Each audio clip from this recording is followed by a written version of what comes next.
Okay, so this is the last in it's been a 5-week series actually, which we've called Not All Superheroes Wear Capes. And we've been working to this definition, if I can get it up there, which I'm hoping might be kind of sticking in people's heads a little bit now.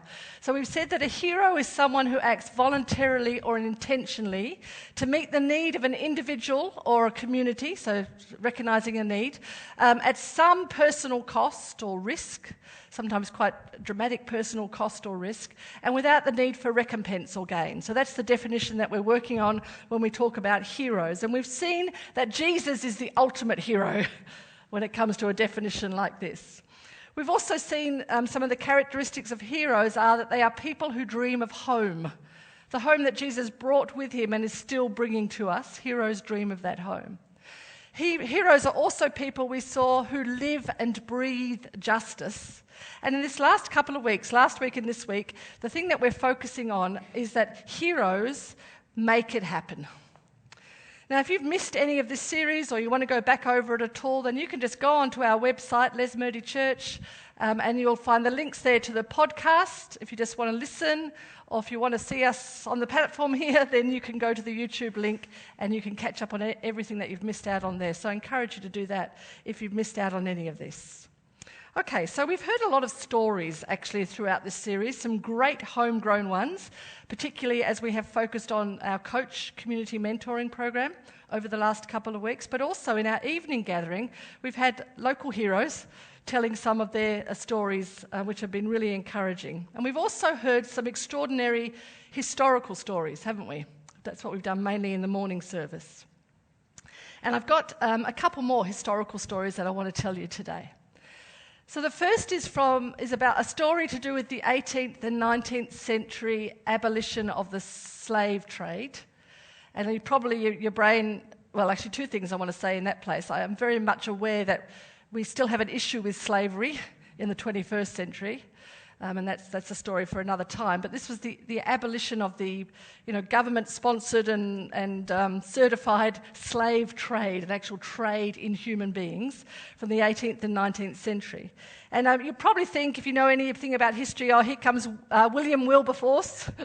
And he is actually going to get a cameo mention in this. But when I was reading Scott Higgins' book that I've been using as the basis for this series about justice, he told part of the William Wilberforce story that I hadn't heard before.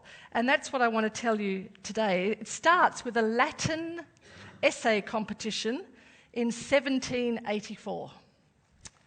Okay.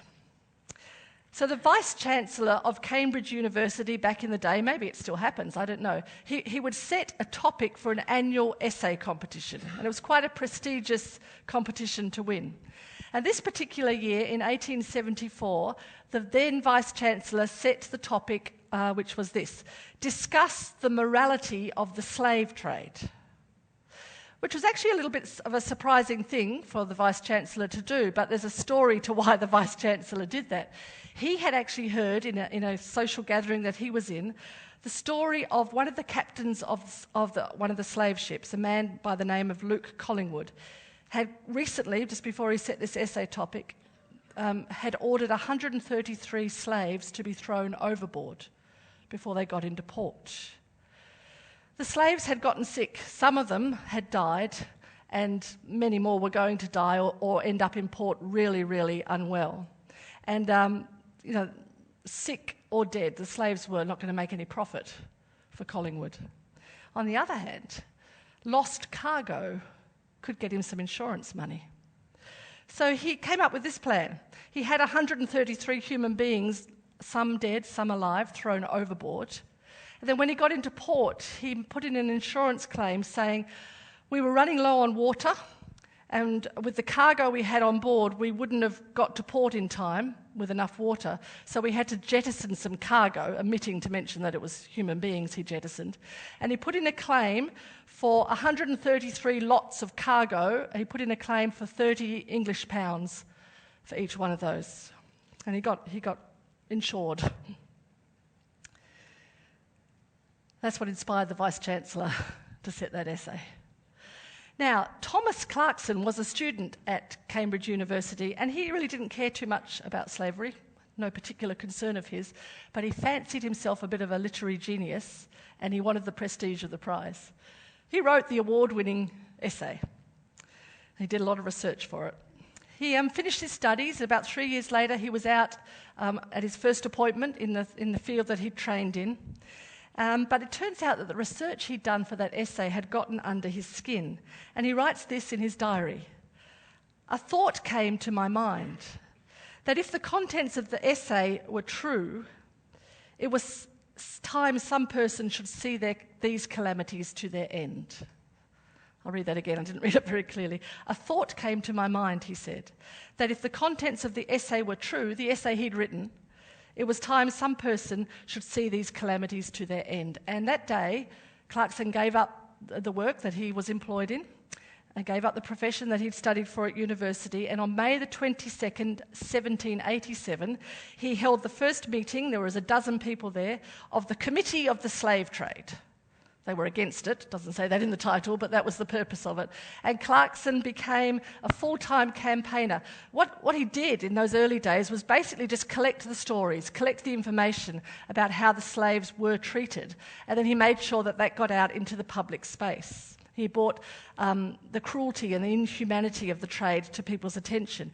And it was really difficult work. He received death threats, and on one occasion at least, there was an attempt on his life. But slowly, public opinion began to shift. Quite remarkable. And other people got on board. Josiah Wedgwood, the famous pottery maker. Any Wedgwood fans here? Yeah, my mum's one. She's got a lovely collection. Oh, okay, young people too. My mum's got a lovely collection of Wedgwood. He came on board and he made a piece of pottery which people then bought, quite a few people bought, and it became a symbol in people's homes that they were standing against the slave trade. It was like a relief of a slave kneeling, hands chained, and the words written around there were, "Am I not a man and a brother?" I've got the picture of it there. That became a popular item for people to buy. And then in that same period of time, someone organised for an autobiography of a freed African slave called Olaudah Equiano to be published. So it was his autobiography of, he was freed, but of life as a slave. And that became a bestseller. And in fact, within 5 years, really, after the start of the Committee for the Slave Trade, the public opinion had significantly changed to the point that we do see William Wilberforce inspired and with enough support behind him to start making a noise in Parliament. Now, like Clarkson, Wilberforce faced serious opposition. A famous opposer to him was Admiral Horatio Nelson, who condemned what he called the damnable doctrine of Wilberforce and his hypocritical allies. Can't you just imagine him saying that? He probably was brandishing something as well, I don't know. But of course, Wilberforce found strong allies too, in people like the Prime Minister William Pitt and others.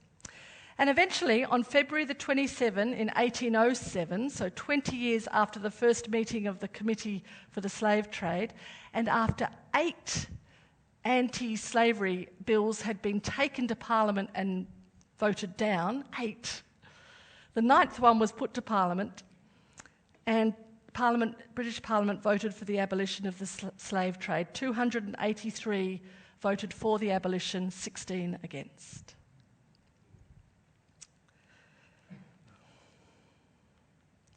Okay, I've got another story to tell you now, and then what we're going to do is have a look at the story I've just told and the story I'm about to tell and see what they can show us about this thing about heroes making it happen. This story is about Esther. She was a Jewish woman, and she lived at the time that King Xerxes, who was also known as King Ahasuerus, I don't know quite why he had so many names, there's a story behind that, I'm sure, but it was the time that he was the ruler over 127 provinces from India through to Ethiopia. He was a powerful king. And Esther, some of you will know the story, she ended up becoming King Ahasuerus' queen, and I want to tell you a little of how that story unfolded and the implications of it. Okay, so King Ahasuerus, he was powerful and wealthy, and he had some manipulative advisors, it seemed, who were into the power and the wealth, and they said to him, "You're so amazing, you should throw a 6-month party to celebrate how amazing you are." It was like a big exhibition of his power and his wealth, and he did that. His 6 months of celebrating throughout the land basically how great a king he was and how mighty the kingdom was. And then to finish off the exhibition, the 6-month exhibition, he held a week-long party. There were 2 week-long parties. He held one for the influential men living in Susa in the garden courtyard of his palace. And his wife, Queen Vashti, you might have heard of her, she also held a party for the influential women that was held inside the palace. And there was a lot of alcohol. And on the last day, the king was high. He had a lot to drink. And he got all carried away with his, it was a bit emotional. The end of his 6 months was coming to an end. And what a great guy he was and what a great kingdom it was. And he ordered for his wife, Queen Vashti, to come in her full robe and with her crown and her prettiest dress. And he ordered her to come to basically show off to his guests. But this Queen Vashti, that's a powerful name to give a girl, I reckon. She was a woman ahead of her time, and she said, "Excuse me?" She wasn't stupid. The king wanted her to dress up and come. She was very beautiful, the story goes. And he wanted to show her off to a bunch of his drunken mates. You can probably have a guess how that story might have gone. She said no. Which might just seem sensible to us, but actually that was a very brave thing for her to do. And the king was furious. And his advisors fanned his anger, and they said things like this to him: when the other women hear it, they'll start treating their husbands with contempt.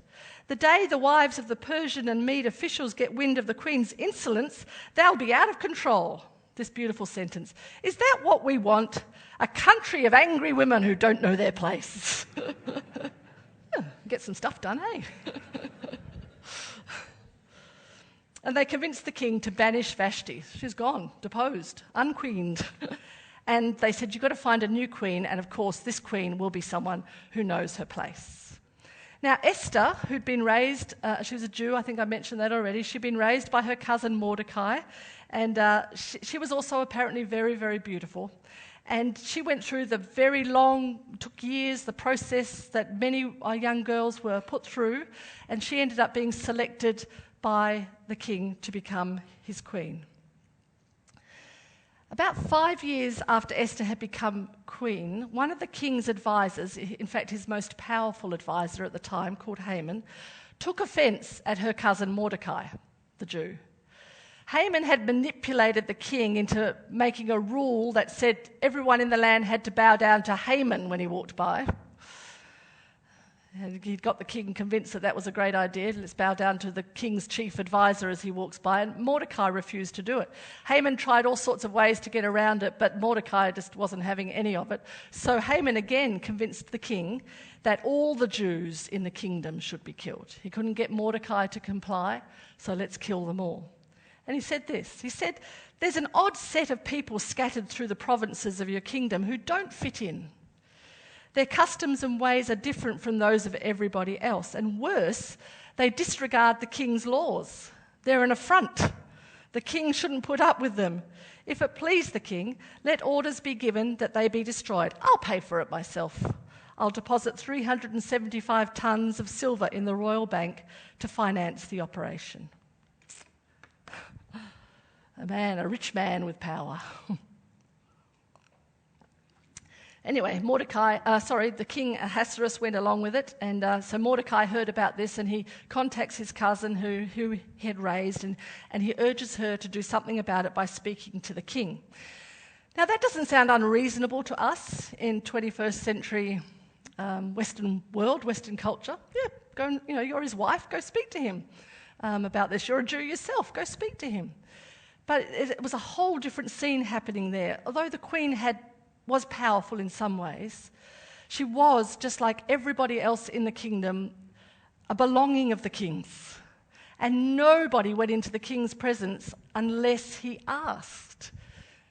And, you saw the story, you heard the story of him summoning Vashti, He saw what happened when she didn't actually respond to that. And in fact, there was a law in the land that said if you came into the king's presence, if you just walked in, knocked on the door, "Hi, king, I'd like to see you," he was within his rights to have you killed, punishable by death. So Esther was actually a little hesitant when Mordecai said, "Go speak to the king." Yeah, maybe not. And then Mordecai made this point to her. He said, "If you persist in staying silent at a time like this, help and deliverance will arrive for the Jews from someplace else." I love that. That's kind of off track, but I love that. Mordecai was sure God would sort it. It seemed sensible that it would be through Esther, but he said, God will help us. Help will come in some way, but you and your family will be wiped out. Who knows? Maybe you were made queen for just such a time as this. And Esther gave proof to the fact that King Ahasuerus had a tendency to fall hardest for smart and brave women. First Vashti, and now Esther, who said to Mordecai, "Go and get all the Jews living in Susa together. Fast for me. Don't eat or drink for 3 days, either day or night. I and my maids will fast with you. If you will do this, I will go to the king, even though it is forbidden. If I die, I die." And 3 days later, Queen Esther had a plan. And she put it into action. And it's an interesting story. You should have a read of it in Esther sometime. I'm not going to read it to you now, tell it to you now. But she came up with a plan, and she put it into action. And her plan saw Haman's plot exposed, and the Jewish population were actually saved. Okay, so these are two great stories, don't you think? Thomas Clarkson and Queen Esther. So what do they show us about how it is that heroes make it happen? Well, I think the very first thing is probably a fairly obvious one. Heroes make it happen by showing up for such a time as this. I didn't tell you the full story when I read you that little bit out of Clarkson's journal. He was travelling by horse to Wade's Mill in Hertfordshire. That means anything to anyone? On his horse? Hertfordshire, oh, there you go. So it doesn't mean anything to anyone. I've even got quite strong English heritage and I got it wrong. Don't tell my mum and dad. Anyway, he's on his horse, clip, clop, clop, and he got overwhelmed and he had to stop. And he said this. He said, "I sat down disconsolate on the turf by the roadside and held my horse. It was time some person should see these calamities to an end." Clarkson showed up, intentionally looking to the interests of others at great personal cost and to no personal gain. Esther, she said to Mordecai, "I will do it. If I die, I die." Esther showed up. And then I was thinking about Jesus in this context. Just before he died, or just before he was arrested and then, of course, went to the cross, Jesus told his closest friends these words. He said, "My soul is crushed with grief to the point of death." And then he said to God, his own Father, in prayer, "My Father, if it is possible, let this cup of suffering be taken away from me. Yet I want your will to be done, not mine." And just a little later he said, "My Father, if this cup cannot be taken away unless I drink it, your will be done." Jesus showed up. That's what heroes do. I wonder where we're being asked to show up. The other thing that heroes do is they challenge unjust power. One thing to say, "Well, here I am," but they challenge unjust power. And you know, sometimes that goes well for the challenger. I think about Queen Esther. That story went quite well for her, really, in the end. Sometimes it goes horribly wrong for the person doing the challenging of unjust power.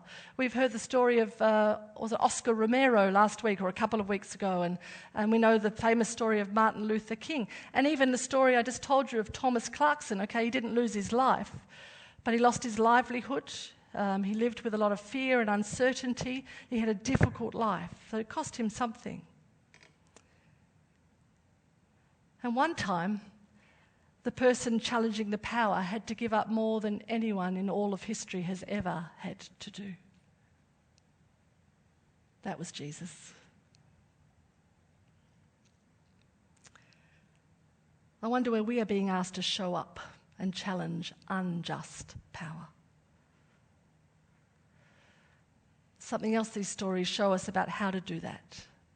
Heroes show up, and where they can, they challenge unjust power peacefully. You saw that in Esther. She stood up with simple, courageous conversation. And you know what? That really is the best approach if it is at all possible. It's very good for us to remember the words that one of the early church leaders, Paul, gave when he said these things. He said, "Never pay back evil with more evil. Do things in such a way that everyone can see you are honourable. Do all that you can to live in peace with everyone." And a little later, "Don't let evil conquer you, but conquer evil by doing good." So peacefully, which doesn't mean, though, that we are not bold. I think again of Jesus here. Think about the dramatic way he spoke out against religious leaders with quite strong words. He said that these people are crushing people with their unbearable religious demands and not lifting a finger to ease the burdens. And he was angry about that and spoke out against it. Jesus physically turned tables over in the courtyard of the temple where the moneylenders were keeping people from worshipping God. But the thing is, I think you can make the case that whenever Jesus acted or spoke in the more dramatic ways that might not look all that peaceful on the outside, he was always motivated by love and grace. And so in a sense, even his most provocative words and actions were essentially peaceful. And I think it's fair to say it will be the same for us. That's a measure for us. Okay, the fourth thing. Heroes challenge unjust power together. Okay, you might want to argue with Queen Esther that she was a bit of a solo act. Certainly she was in that moment when she went in to see the king. But I've got to keep in mind that she had the support of Mordecai and all of the Jewish people in Susa at least praying for her. Thomas Clarkson, he was an instigator. He set up that committee for sure. But also he was one person among many committed to challenging the injustice of the slave trade. So I think it's probably a general truth. Heroes challenge unjust power together. The work that has been done towards getting sustainability and fairness into the chocolate trade, into clothing trades, that has taken years, decades of work by many, many people showing up consistently, peacefully, together. What about Jesus? Well, I think there's a lot that we can easily extrapolate from the life of Jesus about being heroes, but I've got to say too that there's something about the heroic work of Jesus that is not for us to copy. It's not for us to say, oh, he was like that, therefore we can be like this. But have a think about this in this context of heroes showing up together. As the Son of God, Jesus is always in relationship with his Father and with the Father's Spirit. There's a little bit of together there. Yet as one man, Jesus was alone on the cross that he died on. Jesus' heroic action for us was mysteriously the work of a God who is always in relationship. You can't undo that. Father, Son, and Holy Spirit. But it was also somehow the courageous action of a God who was prepared to be alone and sacrifice himself for his creation. Together with the Father and the Spirit, and somehow alone as a man, Jesus stepped in the way of evil to save all of his creation from death. If we're honest, the cost, thinking of that definition, the cost to him is actually unimaginable to us. We can't imagine that. And also, if we're honest, the fact that he would give up the privileges of his deity seems a little nonsensical to us. Not what a God would do.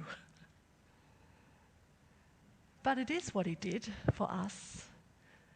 It's what he did for them. It's what he did for all of creation. It's what he did for you.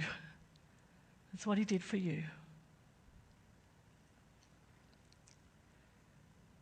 Jesus acted because God's restorative justice is not served by inaction.